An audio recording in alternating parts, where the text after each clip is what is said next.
Então, boa noite, pessoal. Boa noite a todos que vieram aí para a live com Alexandre Mantovani. Eu sou o Caio Garrido, sou psicanalista, criador e idealizador aqui da Ubuntu Psicanálise, que tem origem aqui em Ribeirão Preto. E por conta dessa pandemia, né, a gente pensou em fazer um curso online, né, e a ideia era ter um curso de formação continuada em psicanálise a partir desse ano, mas por conta da pandemia a gente foi mudando os planos e a intenção agora é criar um curso de psicanálise online e ao vivo, né, que comece a partir de julho. Mas antes disso eu vou falar um pouquinho sobre a Ubuntu. A Ubuntu, a ideia até do nome, né, tem uma ideia que tem a ver com essa significação que vem da África, né? Então, pensando nessa questão da humanidade, do acolhimento, de alguma forma, de olhar para as singularidades, inclusive da singularidade do brasileiro, né, hoje, e das diferentes etnias, das diferentes particularidades, né, de cada povo, de cada estado do Brasil, enfim. E olhar para as particularidades da história do Brasil, né, nesse sentido, e o que a psicanálise tem a dizer sobre isso. Então, as lives também estão seguindo um certo roteiro de pensar sobre essas questões e as questões do mundo de uma forma geral, né, que tanto nos atravessam hoje em dia.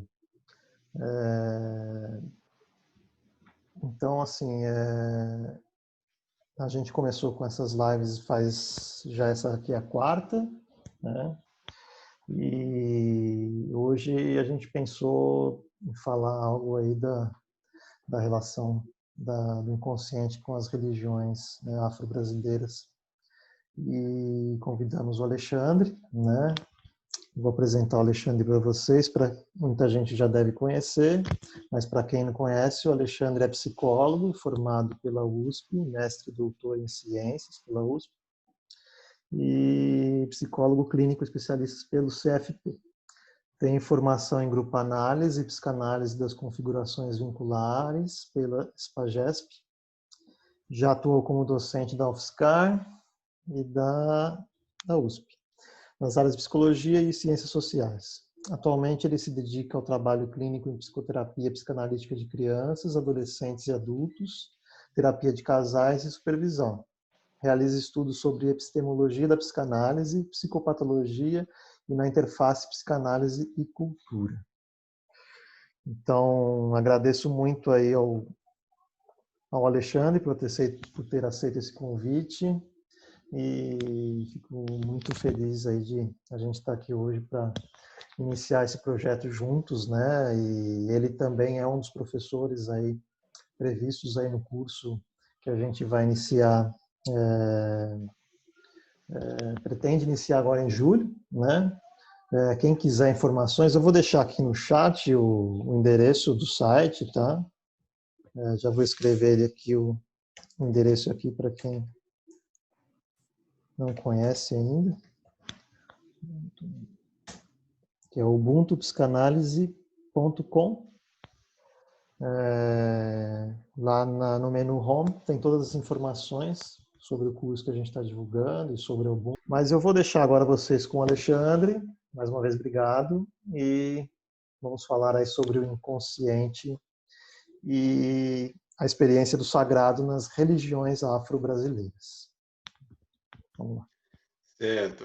Boa noite, Caio. Boa noite a todos. Fico muito contente de rever alguns amigos, amigas e conhecer pessoas novas. Esse momento que a gente está vivendo, de isolamento, esse tipo de evento live, eu tenho sempre dito que elas não são somente apresentações e aulas. Elas nos dão uma conexão. Então, elas servem como uma forma daquilo que o Winnicott chama de holding, né? Um acolhimento entre as pessoas.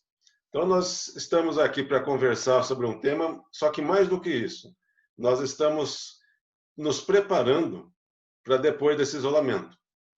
Por quê? Porque nós estamos fomentando ideias que surgem nesse período. esse núcleo Ubuntu que o Caio está montando, ele é providencial e por vários aspectos. Um deles por congregar, na sua proposta, várias vertentes psicanalíticas. A gente sabe que a psicanálise tem um aspecto de ortodoxia, desde a sua fundamentação, no que diz respeito à transmissão, né? Então, a primeira instituição que Freud criou se tornou a maior instituição a propagar a psicanálise, mas surgiram outras e há diversas psicanálises. E onde a psicanálise criou raízes, surgiu uma psicanálise diferente, né? O Brasil é um país que tem uma forte tradição psicanalítica, mas não temos uma psicanálise brasileira no seguinte sentido. A gente tem um conjunto de autores argentinos que tem propostas muito originais. A gente tem a psicanálise anglo-saxônica, que tem uma proposta muito original, coesa, assim também na França e também nos Estados Unidos. Mas se alguém pergunta o que é a psicanálise brasileira, eu digo, psicanálise brasileira, como tudo que é no Brasil, é uma miscigenação. Mas, como tudo que é no Brasil, as várias composições nem sempre são reconhecidas como próprias. E há uma série de esquecimentos e de apagamentos das nossas origens. Então, quando alguém diz que não importa falar em povos indígenas, que essa palavra tem que ser eliminada, que não importa falar em causa dos afrodescendentes, que não importa em falar em determinadas coisas referentes a grupos de que compuseram o povo brasileiro, a gente está tentando um apagamento das nossas origens, né? Para se fazer algo originalmente brasileiro, é preciso levar em conta o nosso contexto, que é plural, desde sua formação e por excelência, né? E, nesse sentido, trazer uma palestra, uma apresentação, uma live que vai falar sobre religiosidade afro-brasileira tem tudo a ver com essa proposta de sair de uma ortodoxia e para uma heterodoxia, porque as religiões afro-brasileiras são produtos genuinamente brasileiros. Em que sentido? Elas surgiram no Brasil, tanto o candomblé como a umbanda. Dizer que o candomblé surgiu no Brasil é um pouquinho polêmico, porque há quem remeta o candomblé a uma religiosidade puramente africana, mas a gente sabe que a vinda da religiosidade africana ganhou vários contornos e configurações próprias estabelecidas no Brasil.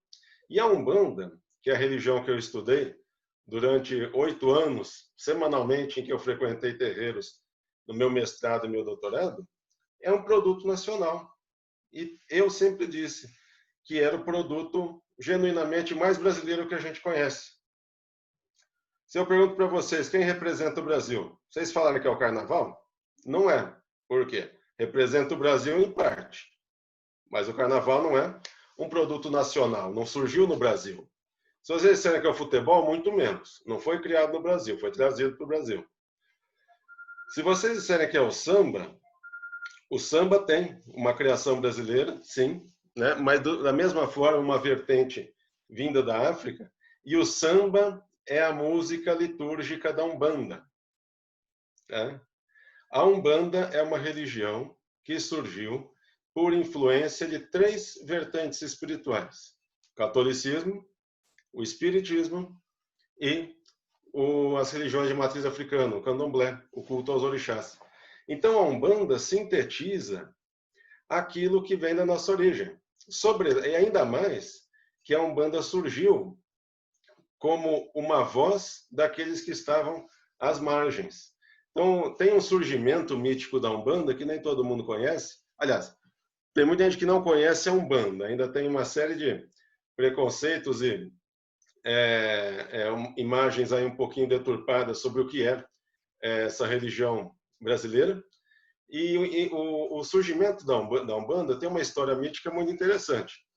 É dito que em um centro espírita no Rio de Janeiro, um médium chamado Zélio foi participar de um trabalho kardecista e ele recebeu mensagens de forma incorporada, por incorporação mediúnica, de um espírito que não falava um português muito claro, cometia erros de português e cuja presença teria sido recusada naquela sessão espírita.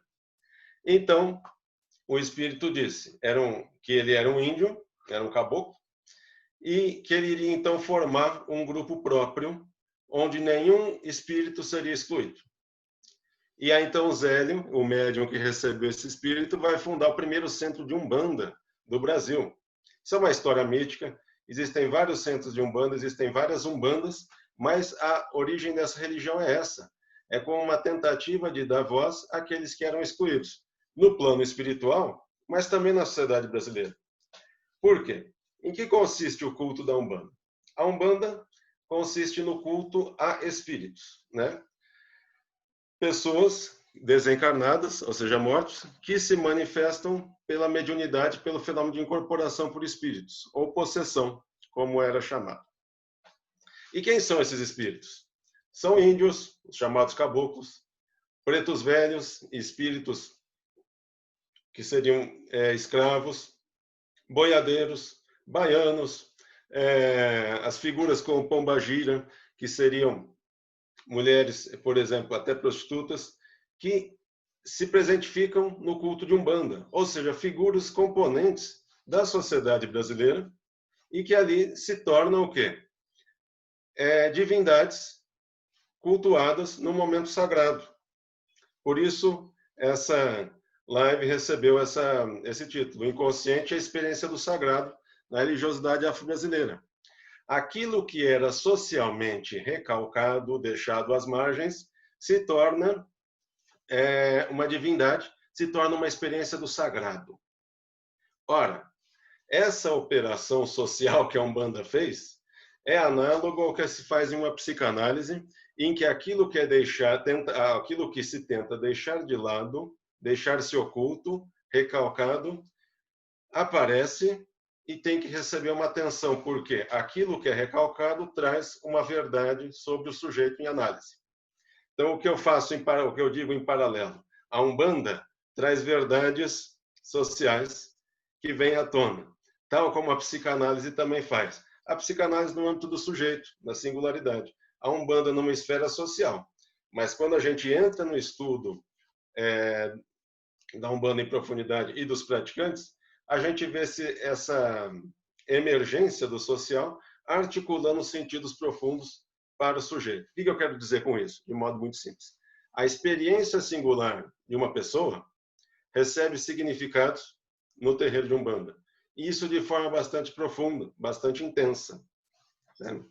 Então, eu passei 7, 8 anos estudando a Umbanda, que resultou no meu mestrado, no meu doutorado, que eu vou contar um pouquinho para vocês, tendo como base uma proposta metodológica desenvolvida pelo meu orientador, professor Miguel Bairrão, que se chama escuta participante, que nada mais é do que a prática da pesquisa qualitativa, que tem como base a inserção do pesquisador no campo, ou seja, a pesquisa participante, desenvolvendo-se a escuta analítica, que é a escuta transferencial, a escuta dos sentidos da fala de um sujeito que excede até a sua interpretação imediata, psicológica. O que quer dizer isso? Quando uma pessoa me diz algo, né, na clínica psicanalítica, diz que sofreu por determinado acontecimento, ela exprime um sentido sobre isso. Eu sofri porque um dia aconteceu tal coisa. O analista entende isso num sentido mais profundo. Ele sabe que tem um significado a mais naquela fala. Quando eu, como pesquisador, me insiro num terreiro de Umbanda e vou ouvir um relato de um praticante, esteja ele falando por si ou esteja ele incorporado, eu também vou buscar um sentido mais profundo naquela fala. Um sentido que sintetiza uma série de coisas sobre a singularidade daquela pessoa, ou sobre aquele grupo, ou sobre mesmo aquele fenômeno cultural que é a Umbanda. E nesse processo, o professor Miguel vem desenvolvendo uma série de trabalhos de escavação do imaginário brasileiro, em que vai se descobrindo várias pontes que são feitas entre composições históricas, memórias, vivências das pessoas que praticam as religiões, que se presentificam, por exemplo, no fenômeno de incorporação de espíritos. O fenômeno de incorporação de espíritos é algo bastante intrigante, é a máxima vivência do sagrado, porque ali é quando a divindade se manifesta, e estar ali no terreiro com uma escuta aberta possibilita um entendimento, uma decomposição, uma análise profunda daqueles sentidos, que excedem até quem vivencia aquilo. Sentidos expostos por quem vivencia aquilo. Então, eu vou falar um pouquinho disso para vocês, de como foi a minha experiência e de como eu penso a psicanálise transposta da clínica para a pesquisa social. Porque a psicanálise surgiu no âmbito terapêutico, na medicina. Mas logo, depois de uma série de estudos, Freud passou da proposta de uma psicoterapia e da proposta de um estudo psicológico com base na fisiologia para um estudo metapsicológico. Ou seja, não tinha mais o compromisso de se fazer um estudo de psicologia ou um estudo fisiológico, mas um estudo do inconsciente. E esse é um grande problema. Tá? Eu vou fazer, então, essa exposição e depois a gente vai ter um tempinho para conversar. Se alguém quiser também ir colocando uma questão, pode ficar à vontade. Tá? Então, vou falar sobre psicanálise e Umbanda. Quando eu comecei a frequentar terreiro de Umbanda, eu tive que passar por algumas inversões de pensamento. Que inversões eram essas? Primeira delas, eu não conhecia Umbanda. E a primeira vez que eu estive no terreiro foi no ano 2000, numa disciplina de graduação do professor Miguel, que estava começando no laboratório, e eu assisti uma prática de cura, que chama-se descarrego, e que se tornou o meu tema de estudo do mestrado. Né? E nessa prática de cura me chamou muito a atenção, porque um rapaz estava sofrendo de dores no joelho, e o chefe do culto incorporou um espírito que começou a se jogar no chão, começou a gritar, e dali foi feito um trabalho para curar aquela dor no joelho. E como me marcou aquilo? Me marcou muito pelo impacto visual. Antes de entrar na sala, estava conversando com a Gina sobre constelação familiar. Isso é um aspecto catártico, né? Agora, que catarse é essa que acontece no terreiro de Umbanda? Né? É a incorporação por espírito. Mas é uma catarse psicológica? Não. Isso é um fenômeno místico e que tem uma importância social muito grande, em que há uma circulação de elementos de uma pessoa para outra. Tá? Então, a dor daquele rapaz aparece naquele espírito incorporado e a partir daquele espírito que é feito um tratamento daquela pessoa.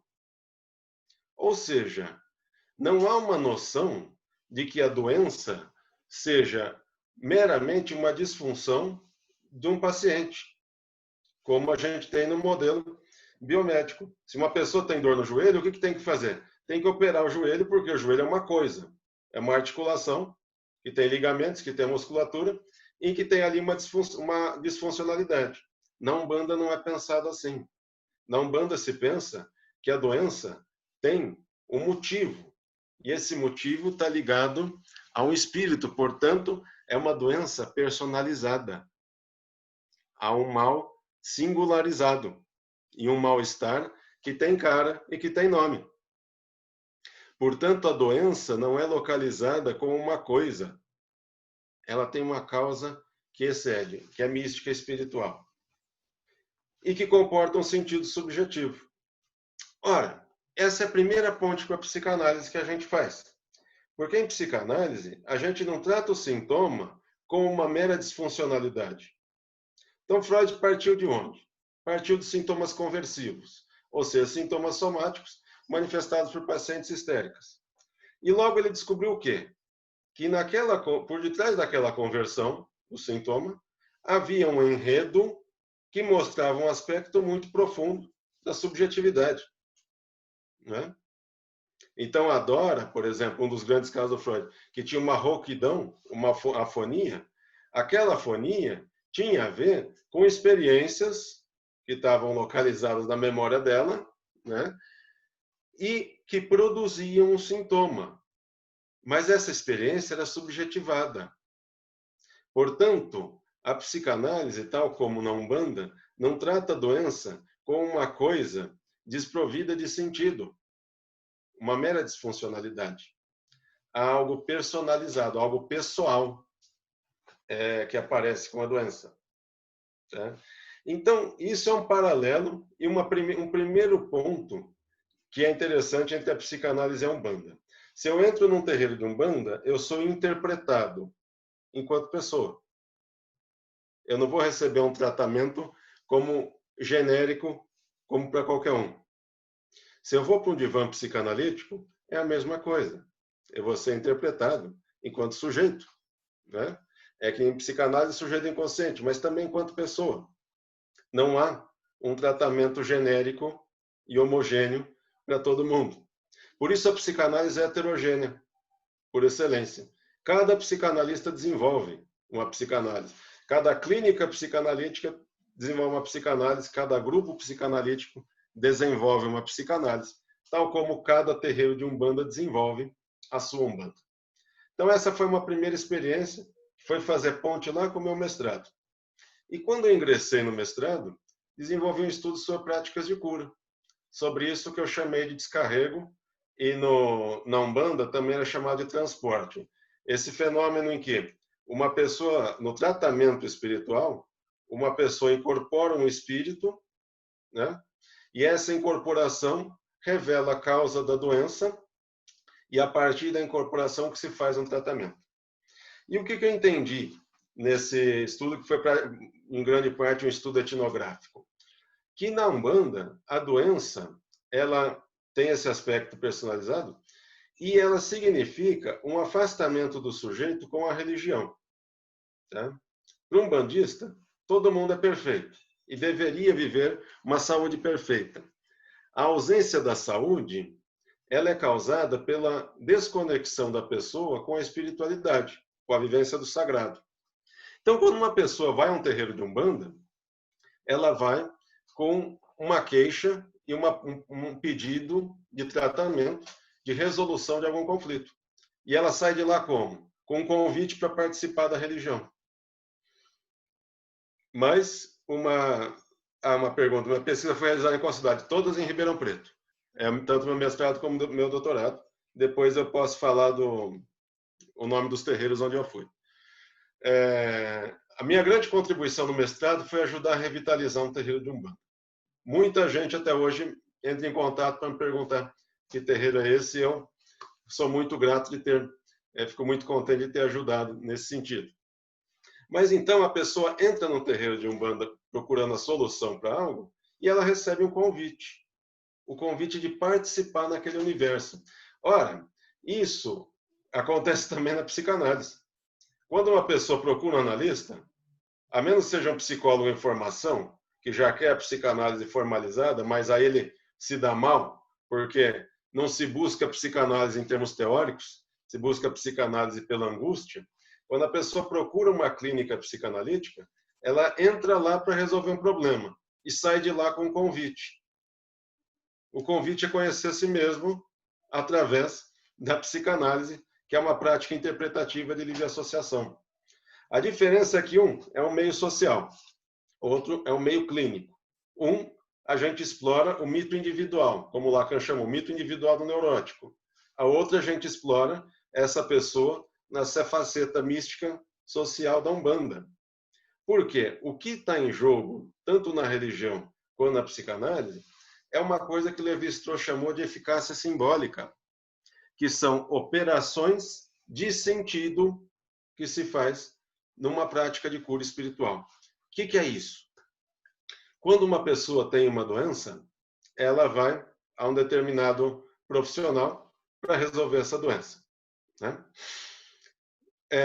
O mal-estar, quando, por exemplo, a dor no joelho, pode ser resolvido com uma anestesia. Agora, a dor não é um fenômeno causado só por uma disfunção. A dor é uma experiência. As pessoas vivem a dor, a experiência da dor, de modo diferente um do outro. O que vai fazer amenizar a dor é justamente um conhecimento de si próprio e um sentido para aquela experiência. Alguém pode dizer, bom, mas se tem ali uma pressão no nervo, tem algo objetivo que causa dor. E um determinado medicamento alivia aquela pressão no nervo e diminui a dor. Realmente. Mas a percepção e o sentir são subjetivos. Não dá para a gente padronizar a experiência da dor. Então, quando uma pessoa vai a uma clínica psicanalítica para tratar a dor, isso é encarado como uma questão psicossomática. Corpo e mente juntos. E ele vai, o que a gente faz é buscar um sentido e um significado para aquilo, que é a forma como a pessoa lida consigo mesmo e com as suas experiências. Na religião é a mesma coisa. A pessoa vai buscar um sentido. Só que o universo religioso convida a pessoa a fazer parte, a criar uma identidade própria enquanto praticante. Isso foi outra coisa que eu levantei no meu mestrado. A cura espiritual, ela não é somente uma prática desenvolvida para tratar doenças. Ela é uma inserção da pessoa no meio social. Então, o terreiro de Umbanda, a prática umbandista como um todo, é uma prática de cura. Tá? E uma cura integrada. Por quê? Se trata de uma pessoa. A pessoa saudável é quem está próxima da religião. Mas entende? Então tem essa questão de articulação simbólica. Isso foi o que eu estudei no meu mestrado, procurando essa similaridade. E é uma similaridade mesmo com a psicanálise. Eu não apliquei um olhar psicanalítico diretamente para o entendimento daquela situação. Tive alguns recortes que me permitiram explorar mais ou menos essa articulação simbólica. Mas, de um modo geral, o que eu mostrei foi isso na minha etnografia. No meu doutorado, procurei fazer um trabalho um pouquinho diferente. Ali, a partir de experiências que eu já tinha, que eu tive no mestrado, tentei entender algo que eu chamei de comunicação inconsciente. Tá? Isso já seria uma proposta de fazer do estudo sobre espiritualidade, sobre o sagrado, algo que refletisse no estudo teórico da psicanálise. Por quê? Desde que nós estamos já às 8h30, Caio, podemos seguir um pouquinho? Podemos seguir, Alexandre, fica à vontade, Tá. tá? Estamos bem Vamos seguir um tranquilos pouquinho? aqui.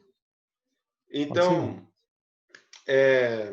a psicanálise, desde o seu início, Freud tem um texto que ele chamou sobre sonhos e telepatias, né? Sobre sonho e premonições, e um texto sobre telepatia. Porque o inconsciente é uma ideia muito estranha. Ele não é um conceito, porque ele não se reduz a um conceito, é uma conceituação. Mas o inconsciente nos traz uma noção, uma ideia muito estranha, porque ele escapa à razão. E nós, ocidentais, somos herdeiros da tradição cartesiana, que coloca uma ênfase muito grande na razão como sendo o nosso principal fundamento de conhecimento. Mesmo os filósofos posteriores a Descartes, que contribuíram, como os empiristas ingleses, como os idealistas alemães, eles sempre tiveram, como Schopenhauer, por exemplo, que falou a respeito da vontade, todo filósofo tem uma busca, um entendimento racional sobre o ser humano, sobre o mundo. Um entendimento ontológico, um entendimento cosmológico, racional. Não tem uma cosmologia, mas seria o entendimento do mundo, entendimento racional. A psicanálise, ela vem dar uma rasteira nisso. Porque o Freud vai dizer, olha, nós até temos um conhecimento racional, mas ele tem motivações que estão aquém e além da razão. O inconsciente, ele não é subordinado à razão, muito pelo contrário. É o inconsciente quem dá suporte à razão. Tá? Então, o Freud faz uma inversão. Tanto essa inversão que um autor posterior, Wilfred Bion, analista indo-britânico, vai começar um livro dele, Atenção à Interpretação, dizendo a razão é escrava das emoções. Esse é o pensamento psicanalítico. A gente parte da experiência profunda emocional para se falar em razão. A razão fica até num segundo plano, ou terceiro. Tá? Mas essa inversão que o Freud faz não tira do trabalho da proposta de entendimento do ser humano, o seu suporte racional. Freud em nenhum momento diz que era para abandonar a razão. Pelo contrário, ele vai dizer que o método que ele criou, ele é difícil de ser entendido. Só entende quem passou pela experiência. Mas há uma busca racional pelo entendimento. Tá? E isso nos leva o quê? A buscar modelos que tentem explicar aquilo que é muito estranho, que beira incompreensível. Fenômenos telepáticos, por exemplo. Fenômenos em que o pensamento de uma pessoa parece repercutir em outra, e assim vai. Isso que é estranho, que não temos um entendimento muito claro pela psicanálise, ou por contribuições da filosofia, ou da antropologia, para a Umbanda é o dia a dia. As pessoas lidam com esse tipo de fenômeno, em que uma pessoa vai tomar um passe e o espírito incorporado diz o que ela está vivendo. Eu passei por isso a última vez que fui a um terreiro. Foi agora, antes do isolamento. Fui tomar um passe com o espírito que eles chamam de baiano. E a baiana me disse, ó, está acontecendo isso, isso, isso, não tá? Falei, tá. Então você vai fazer isso, isso e isso. E esse tipo de coisa me intrigou quando eu comecei meu doutorado lá em 2007. Eu fiz uma seguinte pergunta: será que eu teria um modelo psicanalítico para lidar com esse tipo de fenômeno? E a resposta do meu doutorado foi não. Não tenho modelo psicanalítico para lidar. Porque essa minha resposta é a resposta que psicanalistas anteriores, os grandes pilares da psicanálise, nos deram. Bion, que eu já citei, ele vai tentar fazer uma matematização da psicanálise, criar conceitos que expliquem a psicanálise. E lá nas suas obras de maturidade, ele vai dizer, esquece isso. Não dá. A gente lida com o fenômeno a partir de vértices. Tem o vértice místico, o fenômeno pode ser apresentado como místico, tem um vértice poético, tem um vértice racional científico. Mas a coisa em si, a gente não chega. O inconsciente é isso. Então, para lidar com esse tipo de fenômeno, é preciso fazer até uma inversão da própria psicanálise, em que a gente não usa um conceito para explicar algo. A gente busca desse algo o desenvolvimento de um conceito. E isso foi o que eu aprendi. E, na verdade, é assim o próprio desenvolvimento da psicanálise, porque quando a gente pega o Freud, lá do estudo sobre a histeria até Moisés e o monoteísmo, a gente tem alguém que está sempre perseguindo a mesma coisa, que era o estudo do recalcamento, do recalque. Então, o Freud estava buscando o inconsciente. E cada vez que ele achava que ia pegar, o inconsciente escapava e ele tinha que buscar um conceito novo. Então, esse tipo de transmissão, e é muito interessante isso, quando eu fui novamente para o terreiro, de novo acontece o mesmo fenômeno, algo que eu tentei buscar no meu doutorado e não consegui. Explorando conceitos como identificação projetiva, Reverie, de Melanie Klein, Reverie Bioniana, os próprios conceitos de comunicação de Winnicott, e nós não temos. O que mostra que esse tipo de fenômeno da vivência do sagrado nas religiões afro-brasileiras, ele é muito complexo e é de uma experiência profunda que a gente não tem ainda uma noção para entendê-lo. E vocês poderiam me perguntar, para que entender esse tipo de fenômeno? Ora, pretender entender um fenômeno espiritual é muito pretensioso. O que é interessante é entender o efeito que ele tem nas pessoas. Quando uma pessoa vai a um terreiro e aquele espírito diz algo que é muito profundo, faz o que a gente chama de psicanálise uma captura. A pessoa é laçada. A pessoa descobre que ali tem uma verdade sobre si. E é aí que se dá o trabalho de eficácia simbólica, a operação de sentido e atribuição do significado para uma experiência da vida, que se passa não não como uma comunicação racional que a gente está usando agora, se passa por um campo sensorial e onírico. Se dá como uma experiência de um sonho compartilhado. A pessoa fica no estado quase de uma associação livre, em que algo emerge, aparece e faz sentido. Ou pela via corporal, em que surge uma experiência intensa, localizada no corpo, manifestada no corpo, que também mostra que ali existe uma verdade que foi tocada. Então, uma experiência é quase como uma inversão do sintoma. Enquanto o sintoma é uma experiência que precisa ser expurgada da pessoa, ou seja, exorcizada, a Umbanda promove, a participação num culto umbandista promove experiências que têm que ser assimiladas, adorcizadas, e assim há uma composição daquela pessoa. Portanto, é um processo transformador, em que a pessoa adquire um conhecimento sobre si, dentro daquele contexto, e aquilo tem um efeito profundo, em que se articulam sentidos que podem significar o mal-estar e toda a vivência daquela pessoa. Então, a psicanálise, ela contribui, para se entender a Umbanda, por possibilitar uma escuta dessa vivência. Só que muito mais o estudo da experiência espiritual contribui para a psicanálise, para mostrar como a nossa racionalidade realmente é limitada e como a experiência do sujeito excede e muito o nosso entendimento comum. O que é a experiência do sagrado? O que é o sagrado? O sagrado é aquilo que sai do cotidiano, que sai do comum. É aquilo que é expresso nos rituais, é aquilo que é expresso nos cultos, é aquilo que recebe um significado ligado a uma divindade, né? Na Umbanda, o sagrado é cotidiano. O sagrado é uma coisa que acontece num quarto, um objeto que cai e que não era para cair. É um animal, um inseto que aparece inoportunamente dentro de um cômodo. É um acontecimento meteorológico que aparece quando a pessoa está fazendo algo dentro de uma lógica, uma racionalidade que não é cartesiana, muito pelo contrário, é uma lógica própria.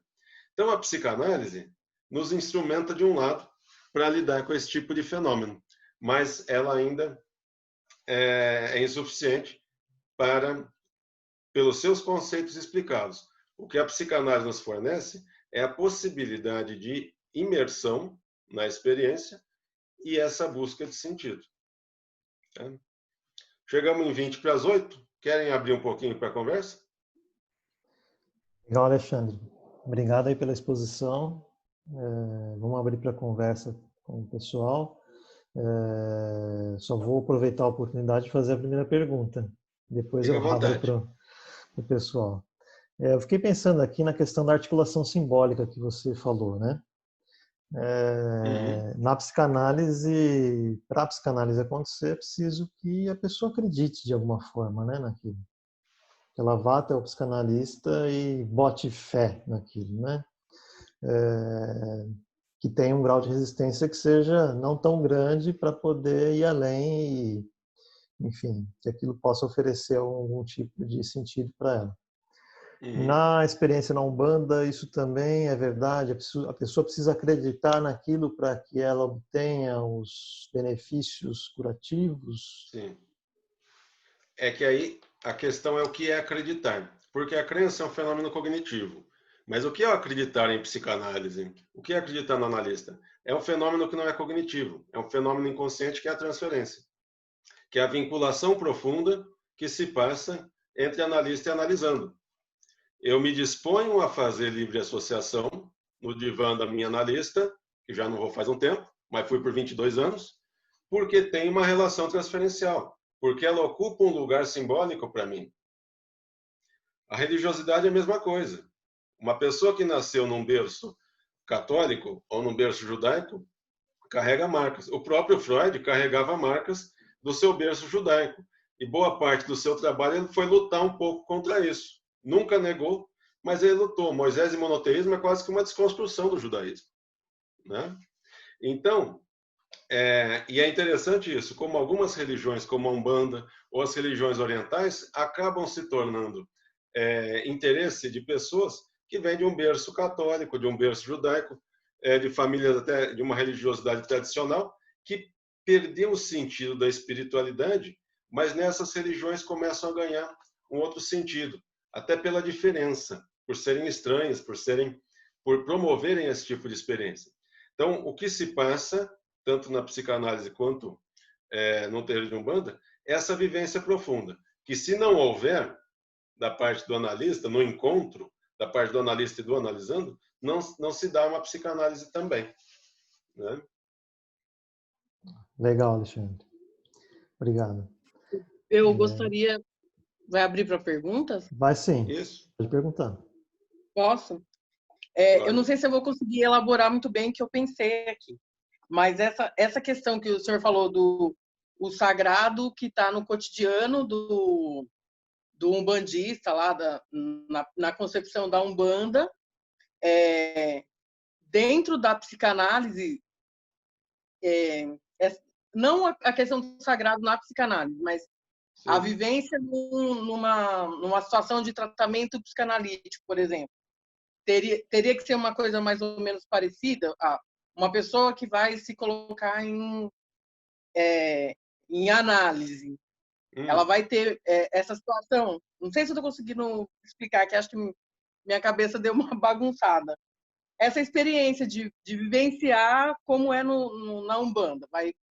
Todo o processo de vida de um umbandista, por exemplo. Sim. Como o senhor falou, a questão da chuva, coisa que caiu. Não sei se eu fui clara. Você quer dizer assim, do que depende essa experiência?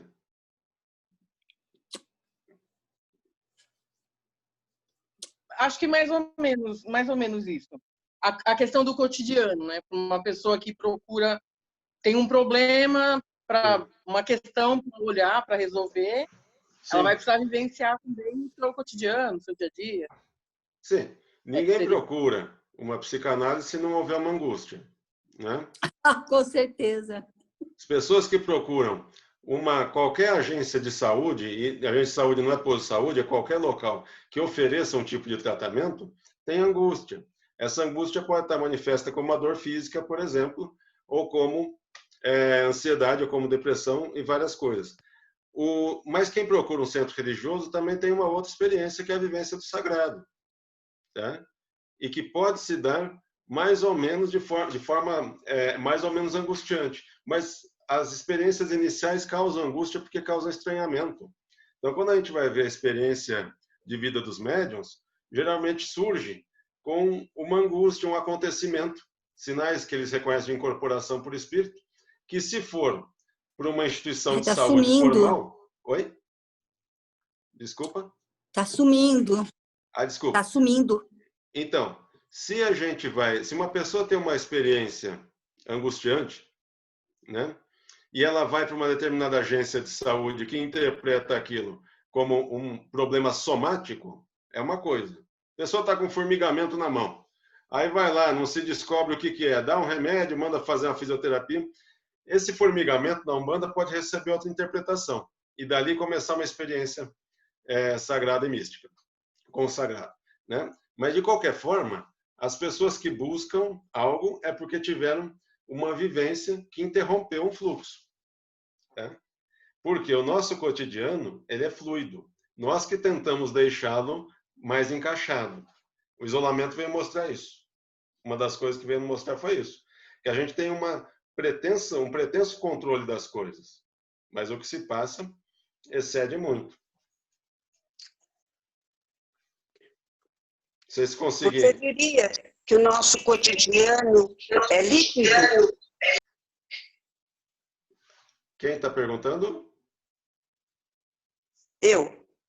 Você Sim. diria que o nosso cotidiano é líquido? Sim, e não é que o Bauman descobriu isso por conta do contexto atual. É que agora ele ficou mais claramente líquido. Né?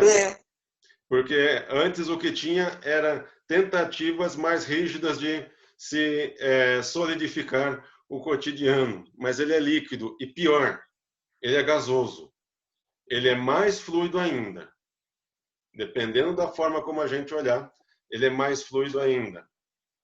Tá? Que interessante. Tanto é fluido que a gente vê uma volta de coisas. A gente está vendo experiências, a gente está tendo experiências agora que remetem ao começo do século XX.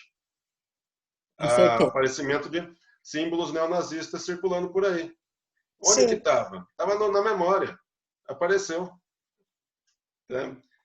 Elementos do passado que aparecem. Tá? é mais do que líquido, eu acho. Mais Coisa. Eu tenho uma Muito bom, dúvida. obrigada. Diga. Vocês me escutam? Perfeitamente. Muito prazer, Alexandre. Eu me chamo Prazer. Emanuela e eu sou estudante de psicologia do último ano. E aí agora eu vou falar da minha experiência enquanto umbandista, desde o meu início da graduação. Então faz 5 Sim. anos que eu tenho esse contato. Sim, Você falou uma coisa que me tocou, que foi essa questão da vivência do sagrado, né? isso. Do cotidiano e do quanto as coisas passam a adquirir outros sentidos. E eu me lembro que isso foi uma das coisas que eu entrei, não sei se em choque, né? Mas das contradições mesmo. Do quanto a nossa parte racional, ela às vezes tenta, o ceticismo, né? Tenta, na vivência com o sagrado todos os dias, você tenta falar, não, mas por que eu tô tentando achar explicação mística para isso? Às vezes é só uma chuva e não quer dizer nada sobre Yansan, um exemplo.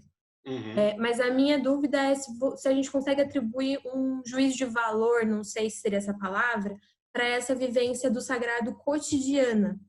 Porque daí pensando na parte da análise, né, que você vai lá com uma angústia e que você é convidado, né, a se escutar e a desenvolver isso ao decorrer dos anos, né, da sua experiência de análise, eu percebo que dá para fazer essa similaridade, né? Dá para fazer essa aproximação, mas é diferente, obviamente. Sim. Mas eu não sei se essa vivência cotidiana ela acaba não sendo também alienante. E aí eu fiquei me questionando isso, né? Muito por quem tem esses debates internos, né, no meu contato com a Umbanda. Sim. E aí eu não sei se é a questão da razão. Mas diz uma coisa, o que seria um julgamento de valor cotidiano da Tipo, experiência religiosa? se a gente consegue fazer um juízo de valor sobre essa vivência cotidiana, ela às vezes acaba sendo maléfica, né? Da mesma forma que um formigamento que a pessoa tem, e ela vai no posto de saúde, ela é altamente medicada Sim. e não resolve. Na Umbanda, né? Da mesma forma que existe isso, na Umbanda eu já vi por experiência própria, talvez até mesmo por ignorância, muita Sim. gente tratando como espiritual coisas que não são só do nível espiritual e que a gente Tá. precisa entender essas limitações. Sim. Aí isso Eu queria mostra... aproveitar, professora Alexandre, eu queria aproveitar o gancho com a fala da Emanuela, Sim. porque eu acho que tem a ver as perguntas, assim. Eu sou da antropologia, né? Também trabalho com terreiro, frequento, digamos, posso dizer que sou bandista, venho da matriz protestante, mas a minha pergunta é justamente nisso, assim, em que ponto essa racionalidade, porque nos casos aqui, no Tocantins, sul do Maranhão e sudeste do Pará, é que vai existir uma certa atividade dos dirigentes umbandistas de dizer, não, isso aqui é coisa dos homens de branco, se referindo aos médicos, né? E aí você vai ter um tipo que eu estou chamando aqui de racionalidade. E aí eu queria saber, porque nesse sentido a gente está lidando com o sagrado na religião e depois vem essa parte da racionalidade, e aí eu queria ver se existe um paralelo na psicanálise ou no consultório, quando você tem o que seria uma racionalidade a partir do inconsciente, mesmo não sendo totalmente racional, mas se você tem algum tipo de conexão com uma ideia de sagrado, ou que seria um sagrado para a psicanálise. Tá, calma. Então, tem duas partes aí.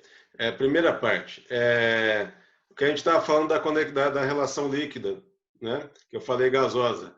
Existe uma conexão dessas experiências, que é a experiência cotidiana e do sagrado, né? Que elas são muito mais conectadas do que parecem. E que essa separação entre o que é o modelo biomédico, a prática espiritual, é uma construção derivada de anos e anos de pensamento e de concepções de ser humano. A gente poderia ter uma concepção que integre isso, que não é a concepção holística que comumente o pessoal usa, que seria uma composição de saberes. Não é isso. Nós estamos numa sociedade muito complexa, muito heterogênea, para a gente fazer uma composição por combinação ou justaposição. Então, o que a Manuela está dizendo? Os próprios umbandistas têm uma saída para isso, que eles dizem o seguinte: tem doença que é do médico, tem doença que é do terreiro. Qual que é o limiar dessas coisas? O limiar é a vivência, porque o uso das agências de saúde, centros religiosos, sejam postos de saúde ou outras agências, ele é fluido. Se a pessoa está com dor, ela vai ao posto. E ela vai ao terreiro também, porque é um uso pragmático. A pessoa busca um uso pragmático. Isso em antropologia a gente chama de itinerário terapêutico. O que acontece é que, quando ela vai no terreiro, ela recebe um sentido daquilo, que faz ela ficar por lá. Mas ela não vai deixar de ir no posto. Pelo contrário, eu tive um estudo de casos que eu usei no mestrado, que a pessoa ia lá no terreiro contar uma vez que ela foi no posto de saúde para pegar um receituário médico para faltar o trabalho e dá um rolo danado isso, porque cruza uma série de discursos. Tá? Isso é vivência do sagrado? É, porque o sagrado está no cotidiano.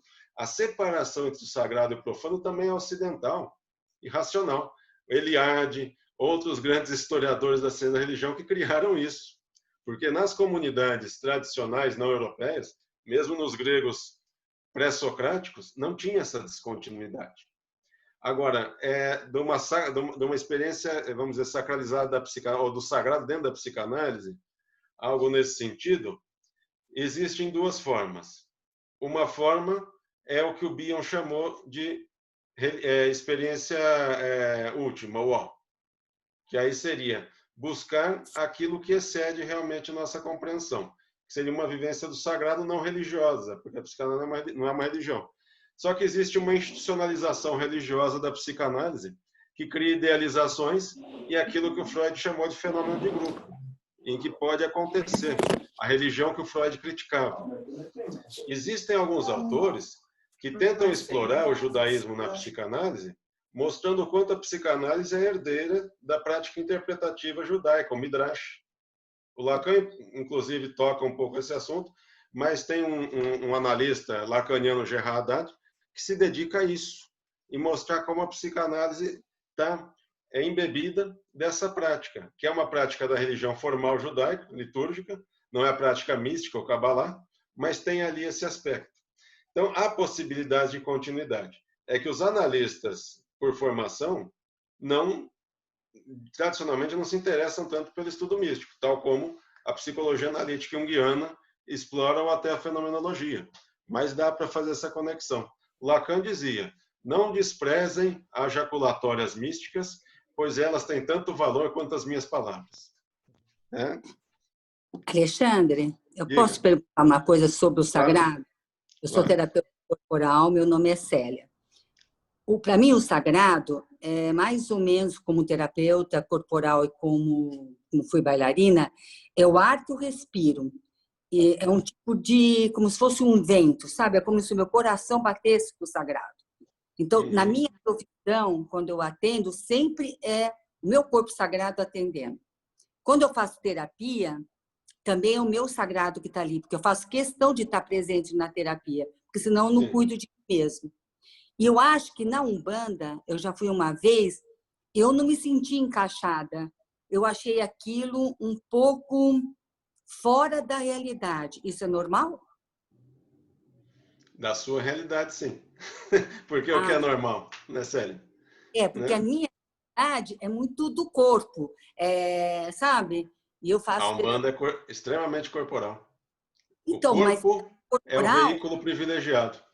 Então, mas é um corporal que eu sinto assim, como você mesmo falou, uma coisa frenética, uma coisa, mas eu sinto que ali parece que tem alguma coisa que não é real. Eu sou espírita, né? E aquilo para mim não é real. Eu me trato com a doutora Dorothy, eu adoro, já tratei com a sua mãe também, eu sou apaixonada pela sua ex-mãe, mas continua sua mãe, né?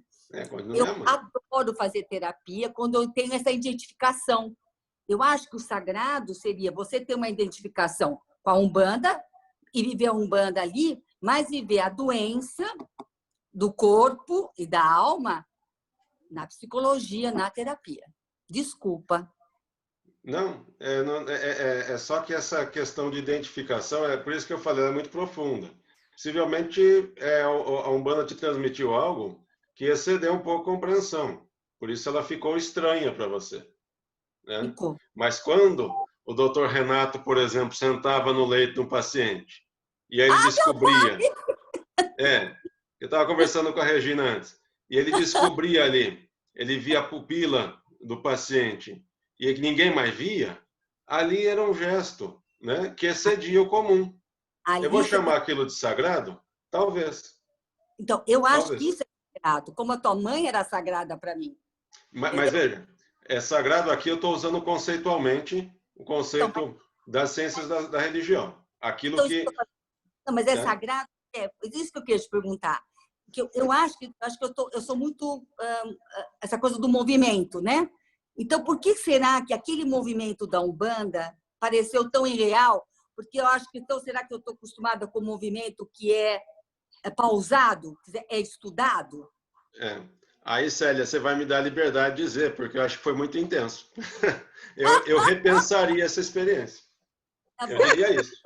Porque se eu tenho um encontro com algo em que aquilo se torna irreal, ou você tem um sentimento de realidade, é porque alguma coisa está me tocando. Porque a realidade é um construto que a gente tenta usar como segurança. Nossa, tem toda a razão. A realidade é uma construção. Tem. Tá ok. Muito obrigada. Imagina. Não, e pensando nisso que a Célia falou, eu fiquei pensando aqui da questão do carisma, né?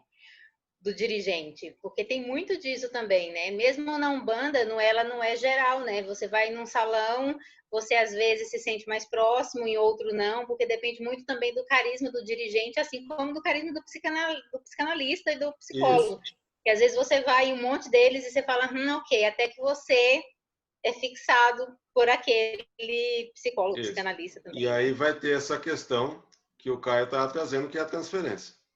Que vai estar no texto do Freud também, a questão do ideal de eu. Mas tem a questão transferencial. Com certeza. Obrigada. Imagina. Não ficou... Posso fazer a mesma pergunta? Ou mais alguém tinha alguma coisa? Não sei se precisa encerrar. Posso? Você estava falando sobre os fenômenos telepáticos, né? E a comunicação inconsciente, a captura, e do quanto não dá para a gente tentar conceituar, né? Ou explicar completamente esses fenômenos. E que a gente nunca vai dar conta de tudo. Mas você entenderia esses fenômenos telepáticos como uma forma de comunicação inconsciente ou não? Sim. Só que o que eu disse é o seguinte, Emanuela, não é que não dá para conceituar, é que eu não consegui. Esse é o ponto. Entendi. O meu doutorado foi descobrir a limitação disso, tá? Que não foi pelo conceito, mas foi pela experiência. Mas eu chamaria de comunicação inconsciente ou transmissão, alguma coisa dessa ordem, tá? Que não acontece em qualquer lugar. Tem um terreiro que eu vou e isso acontece, tem outros que eu vou e não acontece. Então aí vai entrar no campo transferencial, vai ser uma coisa um pouco complexa. Então você vai falar que eu quero ir. Desculpa? Eu quero ir entendendo que você foi. Eu passo. Tem alguns que eu tenho mais amizade, que eu frequento, né? Então eu quero ir. São meus amigos. Também. Eu tomei a liberdade de procurar o seu mestrado e seu doutorado e eu não consegui encontrar muito fácil. Eu também estava prestando atenção no que você estava falando. Você, por um acaso, teria fácil para me mandar por e-mail? Sim. Perfeitamente. Beleza.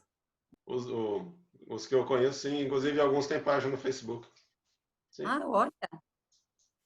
Que evolução! Não, são pessoas que frequentam as redes sociais e tudo mais. Né? Não, isso que eu estou dizendo, que bom! Eu estou achando ótimo, né? Porque você está evoluindo. Mas no meu doutorado também fiz num centro espírita. Fiz no centro de Umbanda e no centro espírita. Eu adoro o espiritismo. Alexandre, você consegue fácil o link desses seus trabalhos de mestrado e doutorado para deixar aqui no chat para o pessoal acessar? É só entrar no site, no teses.usp, na página da USP que tem.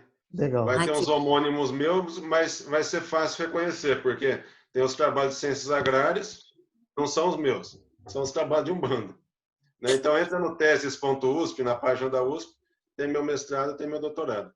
Meu mestrado é a construção social da cura em terreiros de Umbanda, e meu doutorado é a psicanálise e religião, a comunicação, o inconsciente e a comunicação mediúnica.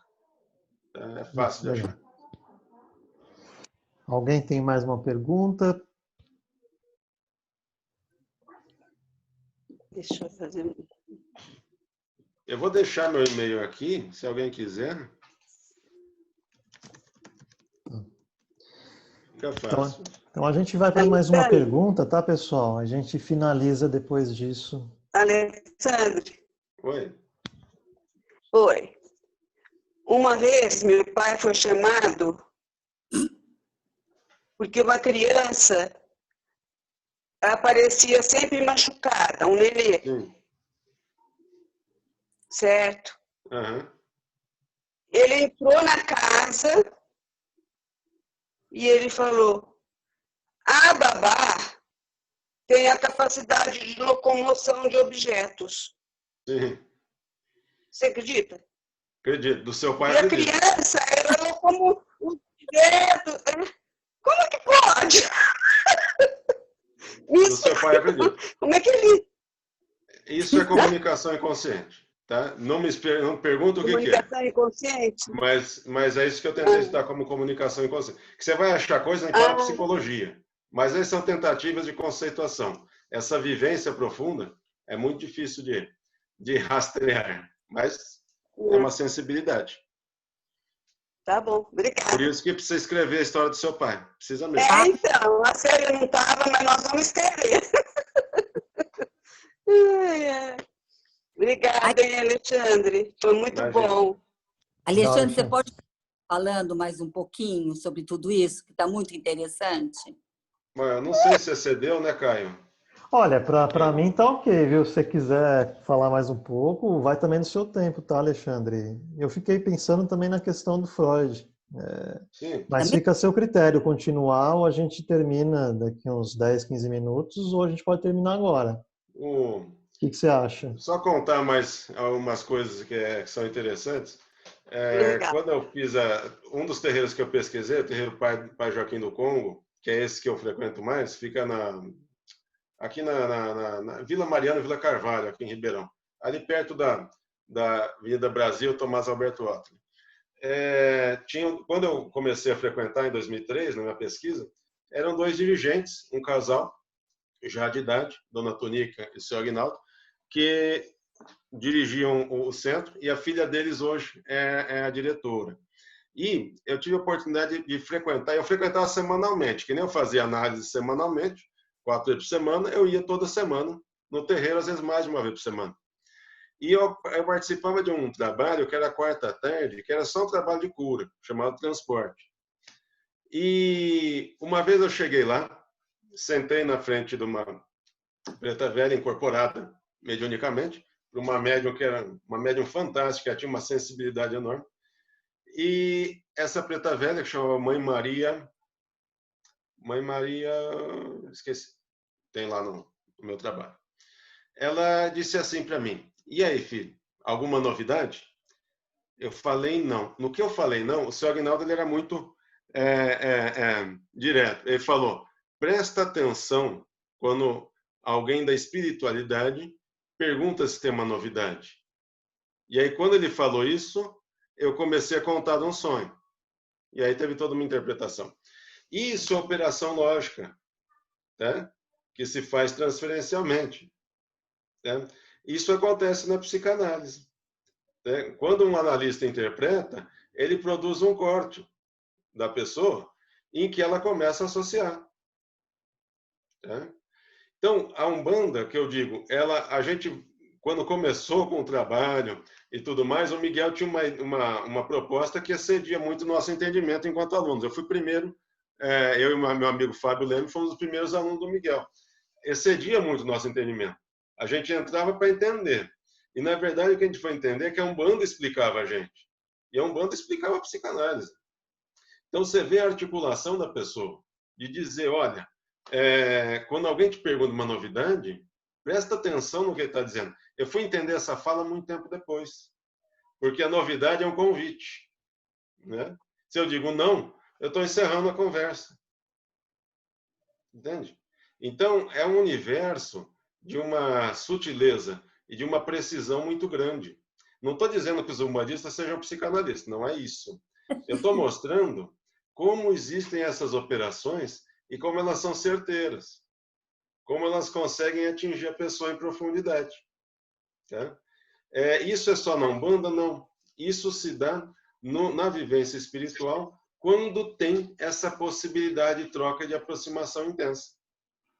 Alexandre, eu queria que você falasse um pouco, porque quando você começou a falar no início da sua fala, eu fiquei pensando, eu até achei que ia por um caminho, depois foi por outro, porque realmente como eu não compreendo muito a psicanálise, né? Meu universo é bem social, assim, em certo sentido. E aí, eu também, misericórdia. E aí, o que eu fiquei pensando, como que esse universo da Umbanda também, ela vai atrair uma população especialmente marginalizada, quando você traz justamente as entidades específicas, né? Então, mulheres, pobres, negros, né? E eles vão encontrar ali um reduto para isso. Eu queria que você falasse um pouco sobre isso, nessa conexão com a psicologia social, que vem muito, né? Digamos que na moda atualmente, né? Ao menos aqui na região, está se falando muito sobre, e como que o terreiro ele acaba abarcando também, né? Dentro desse processo isso, né? Sim. Então, isso aí tem fases, né? De início, era assim a população, inclusive tem um livro muito famoso dos dois argentinos, Brumano e Martinez, chama Marginária Sagrada, que comentava isso mesmo. De início, a Umbanda era um pouco mais restrita às periferias e a população um pouco mais que vivia às margens, menos favorecida. Depois foi mudando. Há Umbanda de exportação, há terreiros de Umbanda nos Estados Unidos, em outros países, e há umbandas em terreiros de Umbanda em diversos bairros, diversas classes sociais. Aqui em Ribeirão, aqui na Zona Sul, não lembro de ter nenhum, mas tem em Bonfim Paulista um terreiro que o pessoal da Zona Sul de Ribeirão se dirige mais. Mas tem uma mistura, viu? Se você vai na frente desse terreiro do Pai Joaquim do Gongo, você vai ver carros de tudo quanto é marca. Existe essa circulação. Por conta daquilo que eu estava dizendo, uma fluidez. Há uma fluidez social e um uso pragmático da Umbanda. Os terreiros de Umbanda sempre atraíram políticos, que na época de eleição iam lá. E aí também, para ganhar voto, forneciam material de construção. Isso, político vai em tudo quanto é religião, viu, pessoal? Isso não é só da Umbanda. Isso é uma coisa, é um fenômeno social complexo, né? Então tem essa circulação. Só que a Umbanda, por dar voz a essas pessoas, pelo próprio tipo de prática, por reconhecer a figura de um índio como uma divindade, ele dá voz a camadas e grupos da população brasileira que não ganhavam voz, por exemplo. Então, Alexandre, o escravo é uma divindade, né? Só para complementar isso, eu queria perguntar, até para a gente finalizar aqui, a Umbanda dando voz a essas entidades, espíritos e as pessoas mais marginalizadas, o que isso revelou sobre o nosso social? Revelou algo novo no nosso contexto social brasileiro? Eu acho que em termos da composição, agora há uma distância, por incrível que pareça, entre a pessoa tomar um passe com preto, uma preta velha, e reconhecer a militância afrodescendente, por exemplo. Então, a vivência do sagrado às vezes fica desconectada, aquilo fica como uma figura idealizada. Às vezes não há esse eixo de reconhecimento social, nem sempre acontece, mesmo por conta desse pragmatismo do uso. Vai lá, toma um passe com o caboclo, resolveu, tudo bem. Ah, mas é o índio? Deixa o índio para lá. Estava interessado no caboclo que resolveu minha vida. E às vezes Então, não é um espaço, vamos dizer, que dá reconhecimento para essas figuras, mas em termos de militância já é outro papo. Tá? Entendi. Só que eu digo, é o produto genuinamente brasileiro, a Umbanda. Legal. Eu ousaria dizer que esse descolamento da Umbanda com a militância ou com as questões sociais, ele está muito por essa captura que o capitalismo, né, a nossa sociedade faz. Então, ela é gourmetizada, ela é vendida. Hoje em dia é um pouco status, né, você ser um bandista dentro de algumas camadas sociais. Sim, e aí, sim. Então, a gente tem essa questão do como é contraditório você ver um terreiro de Umbanda que apoia práticas, né, apoia governos que são completamente antidemocráticos, por exemplo. Infelizmente, aconteceu na última eleição isso. Aconteceu. Sim. Legal.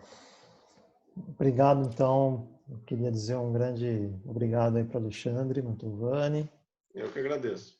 Obrigado a todos. A gente aqui. quer saber quando vai ter outra. Vamos fazer, né? A gente faz. A gente monta aí. Você tem que falar com o Alexandre para ele fazer Acompanhe muitas. o Caio. O Caio tem um canal no YouTube, né, Caio? Sim, eu vou postar também esse vídeo, né, dessa live no YouTube da Ubuntu, tá? Até quem entrou depois, quem quiser conhecer um pouco da proposta da Ubuntu, o site é ubuntupsicanalise.com, tá? E, enfim, agradeço a todos por estarem presentes, ficarem até esse momento, ouvindo a fala do Alexandre, que foi muito, muito, muito interessante. Eu estou com um monte de perguntas aqui para ele. Depois eu passo a semana enviando aqui pelo WhatsApp. Mas muito obrigado aí, Alexandre, a todos. Eu que agradeço. Estou mandando meu recadinho. Ô, Caio. Oi. Qual que é o site? Chama-se ubuntupsicanalise.com. Deixa eu colocar aqui no... E tem página no Face e no Insta, né? Isso, tem a página no Face e no Insta. Vou colocar aqui de novo no chat para você. Tá. Ah, tá vendo. Tô vendo. Mas sumiu. www. Sumiu. Ubuntu. Achou? A Sarisa pôs aqui, ó. Ubuntu Psicanálise. Deu certo aí? Peraí. Peraí. Ubuntu Psicanálise? Isso, .com. .com. Obrigada. Obrigado, então, gente. Estamos aí.